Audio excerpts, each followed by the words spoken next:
दुनिया की तारीख ऐसी पुरस्कार कहानियों से भरी पड़ी है जिनका जवाब आज के जदीद साइंस और सुपर कंप्यूटर्स के पास भी नहीं है। हम अक्सर फिल्मों में देखते हैं कि लोग एक दुनिया से दूसरी दुनिया में चले जाते हैं, लेकिन क्या हकीकत में भी ऐसा मुमकिन है? जुलाई 1954 का वो दिन, जापान का हनीडा एयरपोर्ट, और एक ऐसा मुसाफिर जो शायद इस दुनिया का था ही नहीं। इस शख्स को तारीख द मैन फ्रॉम टॉरेड के नाम से जानती है। ये कहानी सिर्फ एक शख्स के गायब होने की नहीं है, बल्कि ये हमारी पूरी कायनात के वजूद पर एक सवाल है।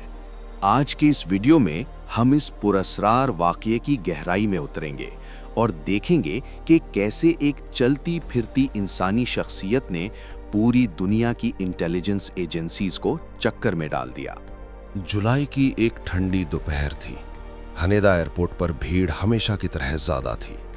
हर मुल्क से लोग आ रहे थे, डॉक्यूमेंट्स चेक हो रहे थे। इमिग्रेशन काउंटर पर एक शख्स खड़ा था जिसने ग्रे रंग का सूट पहना था। हाथ में एक पुराना लेदर ब्रीफकेस था और चेहरे पर थकान मगर संजीदगी थी। उसने अपना पासपोर्ट इमिग्रेशन ऑफिसर की तरफ बढ़ाया। ऑफिसर ने पासपोर्ट खोला और वहीं से इस हैरत अंगेज सिलसिले का आगाज हुआ। पासपोर्ट पर मुल्क का नाम लिखा था टॉरेड।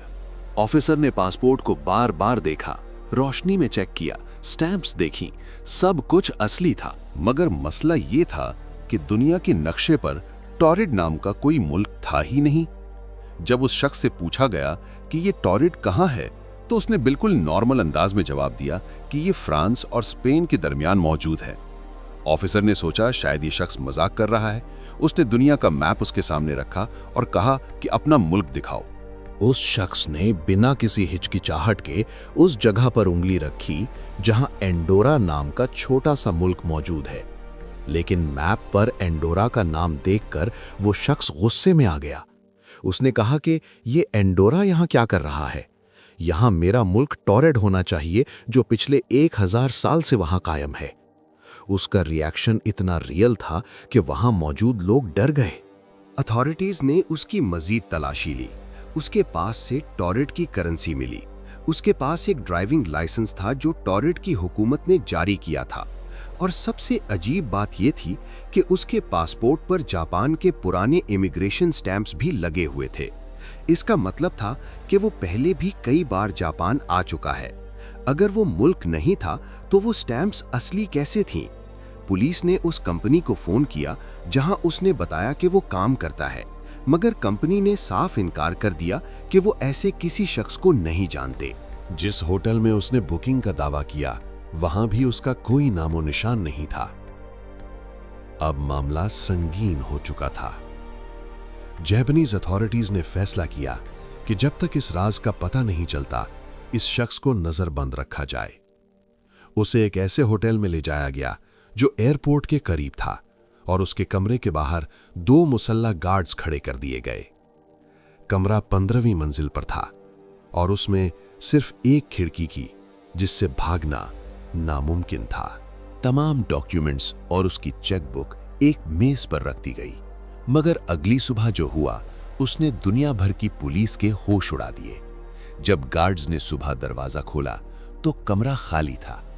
वो शख्स, उसके डॉक्यूमेंट्स, उसकी चेकबुक, सब कुछ गायब था। 15वीं मंजिल की खिड़की अंदर से बंद थी और गार्ड्स पूरी रात दरवाजे पर मौजूद थे। वो शख्स जैसे हवा में तहलील हो गया। इस वाकये के बाद कई थ्योरी सामने आईं। सबसे बड़ी थ्योरी पैरेलल यूनिवर्स की है। क्वांटम फिजिक्स के मुताबिक हमारी दुनिया के साथ साथ एक और दुनिया भी चल रही है जहां हिस्ट्री थोड़ी अलग है। शायद वहां एंडोरा की जगह टॉरेड ने ली। वो शख्स गलती से एक इंटर डायमेंशनल पोर्टल से गुजरकर हमारी दुनिया में आ गिरा, मगर क्योंकि हमारी दुनिया में उसका कोई रिकॉर्ड नहीं था, इसलिए शायद दुनिया के कानून ने उसे वापस अपनी जगह भेज दिया। ऐसी मिसालें पहले भी मिली हैं। 1851 में जर्मनी में एक शख्स मिला था जो लेक्सारिया नाम के मुल्क का बताता था, जो दुनिया में कहीं नहीं है। 1905 में पेरिस में एक लड़की पकड़ी गई जो ऐसी ज़बान बोलती थी जो इस कायनात में कहीं नहीं बोली जाती। इन वाक़यात से ये साबित होता है कि हम जिस इंटरनेट और टेक्नोलॉजी के ज़माने में रह रहे हैं वो सिर्फ हकीकत की एक सतह है। हमसे ऊपर या हमारे साथ ही कई ऐसी दुनियाएं हो सकती हैं जिन तक हम अभी नहीं पहुंच सके। द मैन फ्रॉम टाउरेड आज भी जापान की फाइल्स में एक कोल्ड केस है। वो शख्स कौन था, वो कहां से आया और कहां चला गया, इसका जवाब शायद हमें कभी ना मिल सके। लेकिन ये किस्सा हमें ये सबक देता है कि दुनिया में हर चीज का लॉजिक नहीं होता, कुछ चीजें सिर्फ राज ही रहती हैं। अगर आपको ये पुरस्कार कहानी पसंद आई है तो इस वीडियो को लाइक करें और कमेंट्स में बताएं कि क्या आपको भी लगता है कि मल्टीवर्स वाकई मौजूद है। और अगर आप मजीद ऐसी ही मिस्ट्रीज देखना चाहते हैं तो हमारे चैनल टाइमलेस सीक्रेट्स को सब्सक्राइब करना मत भूलिएगा। मिलते हैं अगले एक नए राज के साथ।